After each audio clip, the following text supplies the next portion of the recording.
Hi, ഞാൻ agile. വിസ്മയം ഇൻസ്റ്റിറ്റ്യൂട്ടിലെ 2025 JEBR റിപ്പീറ്റ് സ്റ്റുഡൻ്റാണ് ഞാൻ. 2024-ൽ നാറ്റ ക്രാഷ് കോഴ്സിന് വേണ്ടിയായിരുന്നു ഞാൻ ആദ്യമായി വിസ്മയത്തിൽ എത്തിച്ചേരുന്നത്. അപ്പോൾ അതിനിടയ്ക്കാണ് മാം പറഞ്ഞത് എന്തുകൊണ്ട് JE ട്രൈ ചെയ്യുന്നത്. സോ വിസ്മയത്തിൽ തന്നെ ഞാൻ 1 ഇയർ JEBR റിപ്പീറ്റ് ബാച്ചിലേക്ക് അഡ്മിഷൻ എടുത്തു. കുറച്ച് ദിവസങ്ങൾക്ക് മുമ്പ് JEയുടെ റിസൾട്ട് വന്നു. Now I am very happy. അതിന് കാരണമായിട്ടുള്ളത് വിസ്മയം ഇൻസ്റ്റിറ്റ്യൂട്ട് തന്നെയാണ്. വിസ്മയത്തിലെ ടീച്ചേഴ്സ് ആയാലും സ്റ്റാഫ്സ് ആയാലും വളരെ supportive മൈൻഡുള്ളതായിരുന്നു.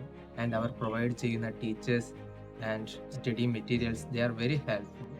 So now I am very happy. Thank you so much.